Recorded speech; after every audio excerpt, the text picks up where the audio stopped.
നിയുക്ത മന്ത്രി ശ്രീ വി അബ്ദുൽ ഗഫൂറാണ് നമ്മുടെ ചേരുന്നത്. ആദ്യം തന്നെ അഭിനന്ദനങ്ങൾ. കന്നി അംഗത്തിൽ തന്നെ ജയന്റ് കില്ലറായിട്ട് നിയമസഭയിലേക്ക് എത്തുന്നു, ഒപ്പം തന്നെ മന്ത്രിസ്ഥാനവും. എങ്ങനെ കാണുന്നത്? വളരെ സന്തോഷമുണ്ട്. പാർട്ടി വലിയൊരു ഉത്തരവാദിത്തമാണ് ഏൽപ്പിച്ചിരിക്കുന്നത്. അത് ഭംഗിയായി ചെയ്യുക എന്നുള്ളതാണ് ഇനി അടുത്ത കടമ. അതിനുവേണ്ടി എല്ലാ രീതിയിലുള്ള ശ്രമങ്ങളും നടത്തും. എന്തായിരുന്നു പ്രധാനമായിട്ട് പരിഗണന? എങ്ങനെയാണ് മന്ത്രിസ്ഥാനത്തേക്ക് എത്തുമ്പോൾ നമ്മൾ മുമ്പിലൊരു വെല്ലുവിളിയും പരിഗണനയും ഉണ്ടാവില്ല? എന്താണ്? അല്ല, അങ്ങനെ എന്താണ് അതിൻ്റെ എന്നുള്ളത് പാർട്ടി നേതൃത്വമാണ് പറയേണ്ടത്. എന്തായാലും പാർട്ടി ആ ഉത്തരവാദിത്തം നമ്മളെ ഏൽപ്പിച്ചു. അതൊരു വലിയ സൗഭാഗ്യമാണ്, നിയോഗമാണ്.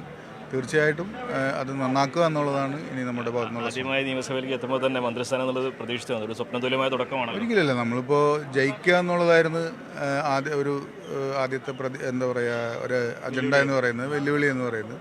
അത് ഭംഗിയായി കഴിഞ്ഞു. അതിനുശേഷം ഇത് കിട്ടിയത് വലിയൊരു സൗഭാഗ്യമാണ്.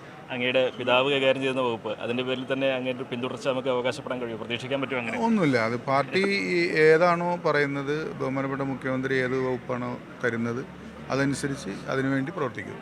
കളമശ്ശേരിയിലുള്ളത് ഒരു വലിയൊരു പരാജയമാണ് CPM ഉണ്ടായത്. 14 മണ്ഡലങ്ങൾ ഒരുമിച്ച് പോയി. പക്ഷേ അതിൽ ഏറ്റവും പ്രധാനപ്പെട്ടത് പി രാജീവിനെ തോൽപ്പിച്ചു എന്നുള്ളത് തന്നെയാണ്. എങ്ങനെയാണ് ആ ഒരു വിജയത്തെ കാണുന്നത്? അല്ല, വിജയം എല്ലാവരും കൂട്ടായൊരു പ്രവർത്തനത്തിൻ്റെ റിസൾട്ടാണ്. ഒരു ടീം UDF ആയിട്ട് ഞങ്ങൾ വർക്ക് ചെയ്തതിൻ്റെ ഒരു റിസൾട്ടാണ് കണ്ടത്. ജില്ലയിൽ ഉടനീളം കണ്ടത് ആ റിസൾട്ടാണ്. അപ്പോൾ ടീമായി നിന്നാൽ എന്തിനേയും നമുക്ക് നേരിടാം എന്നുള്ളതിൻ്റെ ഒരു സൂചന കൂടിയാണത്. തീർച്ചയായിട്ടും ആ ടീമായിട്ട് തന്നെ മുമ്പോട്ട് പോകും. ഒരു ഘട്ടത്തിൽ ഏറ്റവും മിസ് ചെയ്യുന്നത് പിതാവിനെ തന്നെയായിരിക്കും. തീർച്ചയായിട്ടും ഈ അവസരത്തിൽ ഏറ്റവും കൂടുതൽ ഓർക്കുന്നത് അദ്ദേഹത്തെയാണ്. അദ്ദേഹം ചെയ്തു വെച്ച നല്ല കാര്യങ്ങളുണ്ട്, ജനങ്ങൾ ഇഷ്ടപ്പെട്ട കുറേ കാര്യങ്ങളുണ്ട്.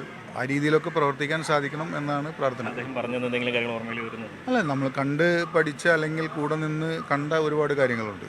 അത് എങ്ങനെയാണ് അത് ചെയ്യേണ്ടത് എന്നുള്ളതിനെക്കുറിച്ചൊരു ധാരണയുണ്ട്. ഇനി അങ്ങനെ ചെയ്യാൻ കഴിഞ്ഞാൽ വലിയ അനുഗ്രഹമായിരിക്കും. പിതാവിൻ്റെ മാതൃക പിൻപറ്റി തന്നെ തീർച്ചയായിട്ടും ആ രീതിയിലുള്ള ഒരു പ്രവർത്തനമായിരിക്കും ഉണ്ടാവുക. എന്നെങ്കിലും ആത്മവിശ്വാസത്തോടെ തന്നെയാണ് അദ്ദേഹം തുടങ്ങുന്നത്. പിതാവിൻ്റെ മാതൃക പിൻപറ്റി പ്രവർത്തനം തുടങ്ങാം എന്ന പ്രതീക്ഷയാണ് അദ്ദേഹം പങ്കുവയ്ക്കുന്നത്. അഖിലോട്ട് പാറയ്ക്കൊപ്പം CV അനുമോദ്, ന്യൂസ് 18. കൂടുതൽ വാർത്തകൾക്ക് News 18 Keralam YouTube channel subscribe ചെയ്യുക.